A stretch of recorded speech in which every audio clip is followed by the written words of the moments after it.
Welcome to Popternative, where we dive into topical discussions from the worlds of pop culture, social media, and sports. Here is your host, Peter Remoliotis, aka PD Beats. PD Beats here from Popternative, speaking to Alan Doyle. Welcome to the show, sir. Thank you for doing this. Great to be here. Thanks so much for having me. It's been a crazy time for musicians. There's no question about it. I mean, you guys have not been able to tour or go do shows, but things are turning around. You announced some dates. I mean, how does it feel to kind of get back in that groove slowly but surely? You know, I wondered if I have some anxiety or nervousness about rolling again, and I don't. Let's go. Let's go right now. I got excited yesterday booking a plane ticket. Yeah, man. I must say it's been a hard year, like especially for the touring and gigging world, of course, because we haven't. Most of us have been laid off our main job for a year and a half.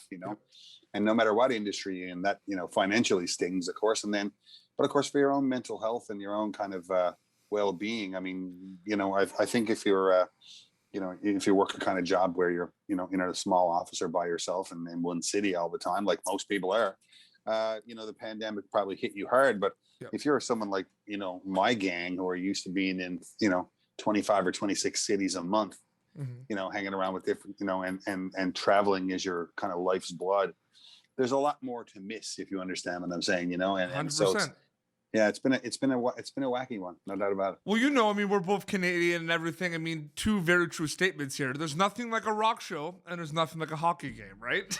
Oh man, you're singing my song, especially coming from a Habs fan right now. I mean, we're in the glory days here. You're right. There's something for me, about, because I'm from a little small town, right? I'm from a little small fishing town, like 500 people, and but I was born into the musical family in that town. So, I got, the music bug and the music, gene kind of, organically. And then, but the thoughts of being able to do that kind of music, with a big group of people, like you'd see on TV when I was a kid, man, like that still gets me. And of course, hockey, as you say, watching the Habs and stuff on TV as a kid, it's just always, that kind of large gatherings of people I find thrilling still. Absolutely.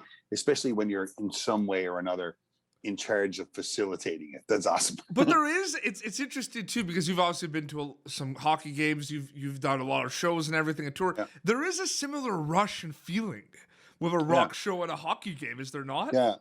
I think from both sides of the stage too. Like, I think if you're, a fan of hockey or a fan of music, I think, like that, watching the pageantry of it is really important to you, and like you love if you're in one of the holy shrines of hockey, like, Montreal or where have you, or New York or wherever. And like and they have some kind of, show that goes on before the game. It's thrilling, right? It's cool, right? And then if you're a concert fan, I remember going to see concerts when I was a kid, and long before they had actual moving lights, it was getting close to the concert because the guys would come out and crawl up the ladders and get in their seats with the movie and all that stuff. So that stuff is thrilling, but it's also thrilling, on the other side of the stage. And it's thrilling, to be backstage at 10 minutes to 8, knowing that, just for me, I'm usually there trying to calm myself down and trying to, and trying to, remember what I got to remember and get ready to do what I got to do. I read, you've probably read it as well, but one of my favorite books of all time is Ken Dryden's book called The Game. Of course. And it's just like, it's one of the most amazing sort of peek behind the curtain, if you will, for an entertainer or an athlete and he talks a lot about in The Game about how, the clock that most people follow vanishes. Yes. When you're a hockey player, a professional hockey player. It's not, noon. It's 7 hours before puck drop. And then it's not midnight. It's an hour after the game's over, and everything circles around that, 90 minutes or what have you, or an hour and a half or whatever, or 2 hours or whatever. And of course, touring as a musician, it's exactly the same thing. Yeah. Your entire day is focused around being at your very, very best, not at 9 o'clock in the morning or 2 o'clock in the afternoon, but rather at puck drop or at curtain call, like that's, and so your schedule becomes different, and your your mindset is different and your energy is focused very, instead of trying to spread your energy out like most people do, this isn't, I can be asleep at 10 after 6 in the night. Doesn't matter. I need to be on wheels at 8:10. 100%. I can relate to that a little bit too, because I've worked in hockey and I've worked when I was younger. I'm a 91, so I'm 30 now. But when I was younger, when I was 17, 18, I was booking shows. I was booking concerts in Montreal, right? So I definitely understand that, the rush. It's a cool feeling as well too when you finally like hit the stage, right? Like you're talking a little bit about like before, like the night of, but like right when you're about to go on and you can hear the crowd, like that's amazing. That's like, there's nothing like that. Yeah. And I've always considered myself very lucky to know both sides of the curtain, because I'm still a massive concert fan and a massive music fan. And I know that like for every person, that's out there in the audience, trying to peek behind the curtain to see what's going on back there. Like guarantee you there's 7 or 8 people behind the curtain peeking out, looking at what's going on the other way. Absolutely. It's just an awesome thing. There's something I've noticed in music right now and trends, and I'm very interested. And this was something I thought of when this interview got confirmed. I was going to ask you about this because I think about this a lot, because I've listened like a lot of Canadians, a lot of people. I've listened to your music for a while, whether it's the trio, whether it's your stuff, whether it's Great Big Sea. I've listened to your music. There's a lot of genre bending and a lot of artists that are kind of throwing their genre away a little bit and just kind of making music. There's a lot of sounds. You have been doing that for a long time. Like, if someone could make an argument that there's no actual like box of what your music was, whether it's the trio, whether it's Great Big Sea. Do you agree with me a little bit of like that? Like, no, it's always been that way. And especially in Great Big Sea days, when the band was even, at its biggest, it was still like very difficult for, radio stations, for example, to put us on the radio, because we weren't a rock band and we weren't a pop band. No, we weren't a country band and we weren't, we didn't fit any of those kind of pigeonholes, if you will. And my whole life has been like that, growing up.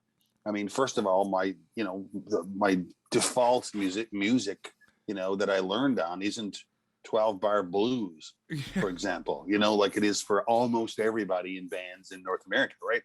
And of course, all my apprenticeship was playing Celtic music and playing, folk songs, and so I don't think necessarily of an electric guitar solo every time there's a break in the music, like but of course I've learned a lot of that, and my favorite bands were like Van Halen and Def Leppard when I was 15, so I loved all that stuff too. And so I do very organically and honestly come by an extremely varied musical background and set of tastes. And if I always tell people who are trying to categorize it and struggling with it, I say it's okay, because I'm struggling with it too. So that's totally fine. But I don't know what to call it either. It's crazy though, because you look at like artists these days, especially during the pandemic, their stream number, like the industry obviously is changing all the time, so it's not like it used to be, right? But the streams are insane. Like some of these artists out there are doing insane streams, right? And people are saying, it's a new thing, like he's not rock, he's not, pop and everything. I'm like, Alan Doyle's been doing this for years. Like, this is nothing new. You know what I mean? Yeah, but I think it's great though. I really do. Like, I do like I think of like, I don't know why she comes to mind right away, but one of my favorite singers in the world right now is Miley Cyrus. I think she's an absolute bombshell singer. Like, she's awesome. And, and I think of her as someone, who can very convincingly sing anything, and that's really rare. Like, you know what I mean? Like, and that's, and there are a few of our biggest pop stars right now who are just capable of tremendous variety. I mean, like, I think I think some people have this foolish notion that famous pop stars are probably actually not that talented. And like, that was definitely definitely a stigma at one point, for sure. I know. And it's just like, I remember watching, like, I don't know, some award show, like, I don't know, 6 months ago or something. And Bruno Mars was on there.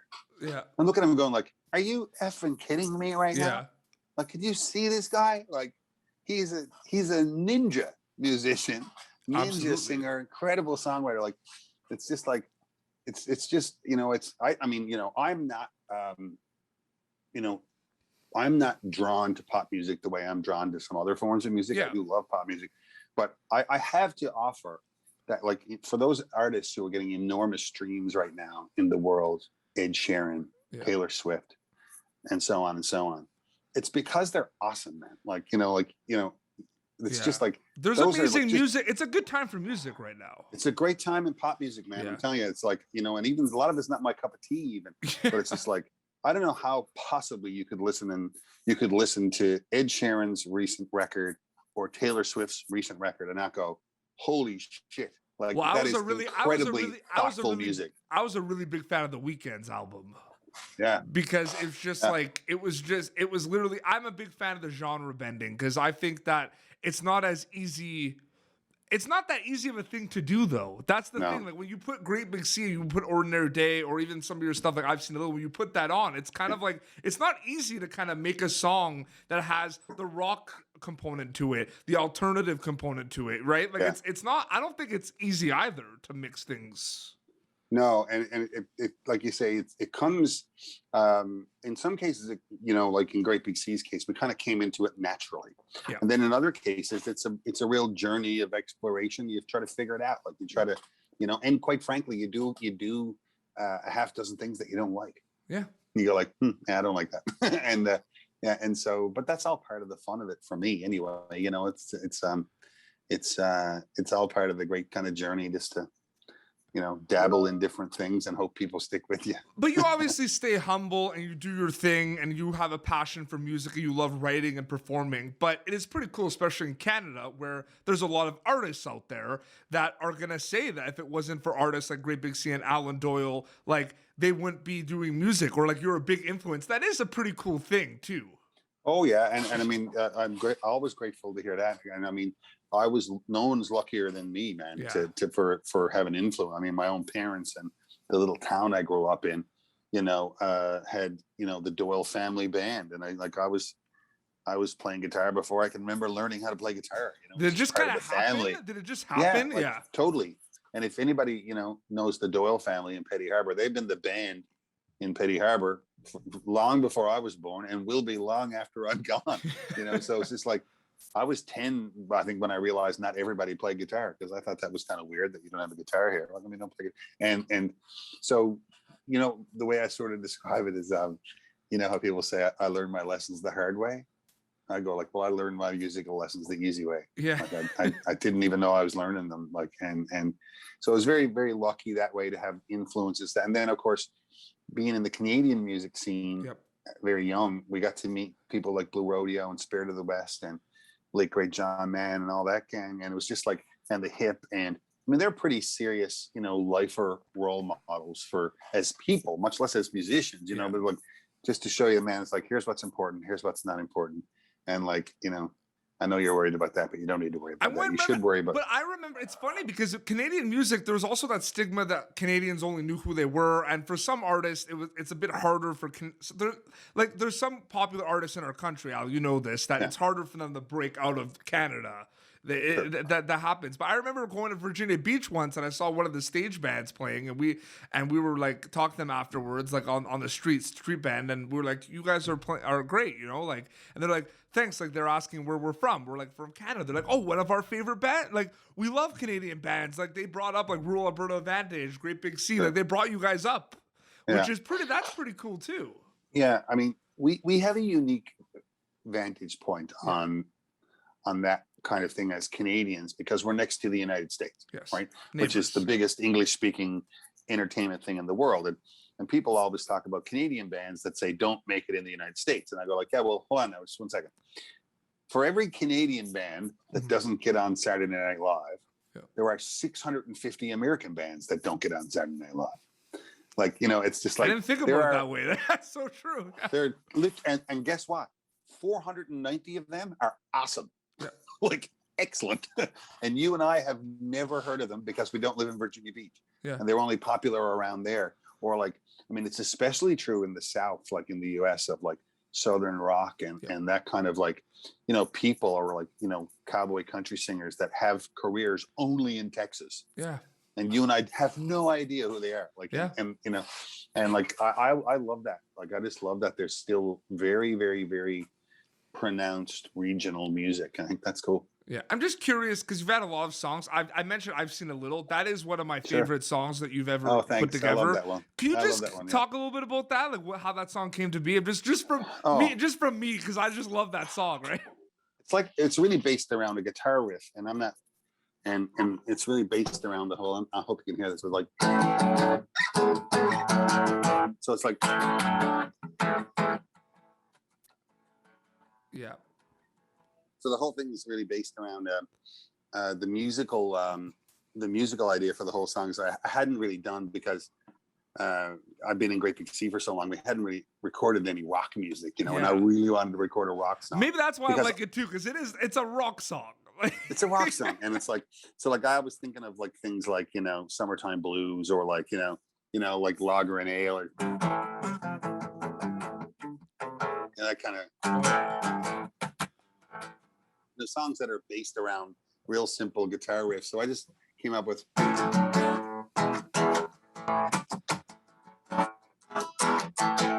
And really the lyric of the song is really just about wanting more, still being curious, still it's exactly what the song says, I've seen a little, but it ain't enough. I love it. It's and you've had so many amazing songs, but just for me, I really enjoy that song. And I remember CBC, there were like clips of CBC kept like there was some push around that song too, because there was a single. And Well, and actually, yeah, you know what? It was a great stroke of luck. That I can't remember. I guess it would have been 2012 when that song, or 13 or something, when that song came out, and it just happened to come out. I suppose it was late in the year, or rather late in the hockey year. Yes. Or was it early? I can't remember. Anyway, it corresponded with either the start of a season or the playoffs on CBC television, and the CBC Hockey Net in Canada basically took that or the CBC took their. They took that song to launch their new season of television and sports. So it was like, I've seen a little bit of it enough, and so it's just one of those things. I mean, when you're writing the song, how could you possibly know? But you guys also had a theme song on a CBC show too, right? Yeah, Republic of Doyle, right? Yeah, it's called Oh Yeah, and it's again that's the same scenario where that song was really written about being at your favorite concert. And that's a lot of ways people discover music, though, when they hear it on like a TV show. Like that is a huge thing. Yeah. Yeah. But in the case of that one, it was just the vibe of it was so high energy and a cool rock Celtic mix.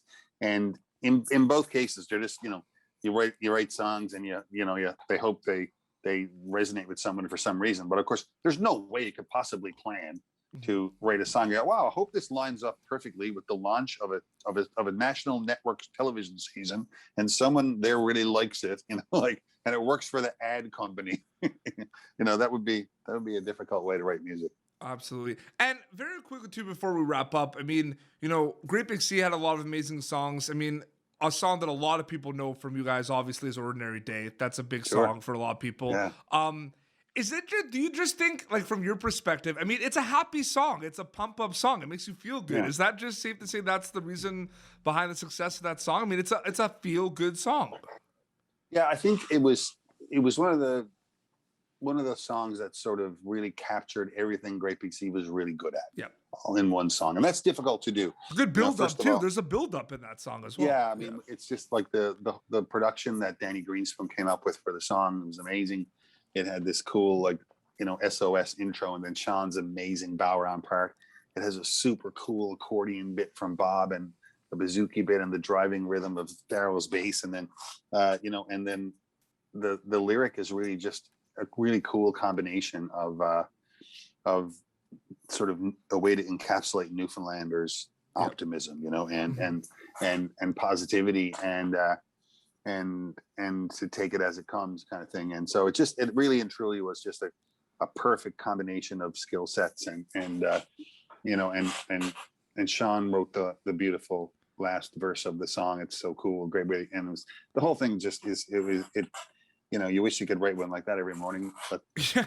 off But we go. you don't know either sometimes, right? Like I've No. interviewed a lot of people like on the show that have had hits and everything, and like they had no idea that was going to be a hit sometimes. Like, sometimes maybe like you have a good feeling, Yeah. but it's hard, right? I mean, I think there are people who are, pop songwriters or country songwriters who are radio driven people who really write for a lane, who can go, okay, I need to write or co-write with Keith Urban tomorrow a song that wants to get on every country radio, and they can really give that a go. Yep. You know what I mean? They're capable of doing that. And I've been in on a few of those songs and a few of those rooms as a co-writer and stuff. And yeah, you can get a sense of it because you really know what the target is, right? Yep. You know what I mean? And then, but of course, when you're kind of genreless, like me, you kind of don't have a target, right? So like you're not really trying to hit anything. So you're just trying to write songs that, yeah, like it's not like, oh wow, look at that, it's going to be on the pop station in Germany tomorrow. Who's going to know? Like, like so it's kind of freeing in a way, but it's also it's and I don't say that in any dismissive kind of way, as if like co-writing a hit song with Keith Urban is easy. Yeah. It's not, and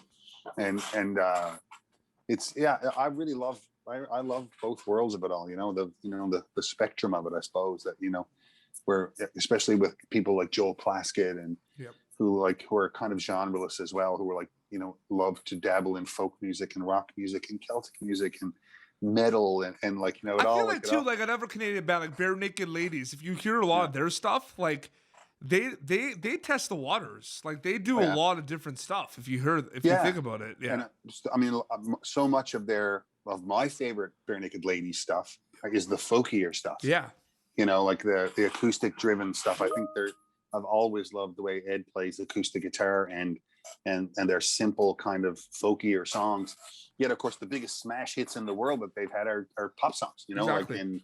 And so it's all good. I think 1 Week is probably one of like the greatest songs ever made, in my opinion. But that's just really cool. I love that song so much. Super cool, man. Yeah. It's super cool, and it's a super cool, catchy thing that's super well produced. A combination of excellent talents, and it's the bomb. Absolutely. I wanted to thank you so much for taking some time and coming on Popternative, man. Thank you so much, Yeah, Alan. man, anytime. I feel like we could do this once a week. Oh, absolutely. And I do have to say, seriously, I mean, you have done so much for Canadian music, for music in general. So thank you so much, seriously, because Stay safe, man. No, it's good. And very quickly, can you plug away? I mean, your latest record's available now. There's tours coming up. Can you plug away? Yeah. I do have a latest EP come out called Back to the Harbor. And it's really a folky collection of my favorite songs to sing at 2:00 in the morning. Yep. And I'm finally getting back to fulfilling the remaining legs of the tour that got shut down when the pandemic hit. So if you go to alandoyle.ca, you'll find where I am in Canada and the United States and a few other places. And they can follow you, and they can follow you on Instagram, Twitter as well. Yeah, all that. You'll find me on all that stuff. Absolutely. Well, this has been Popternative, youtube.com/Popternative. For previous episodes, until next time, this is Alan Doyle and Petey Beats signing off. Thank you for tuning in to Popternative. Make sure to check out our past episodes of Popternative on YouTube. Be sure to like Popternative on Facebook and follow us on Twitter. This has been an Autograph Communications production.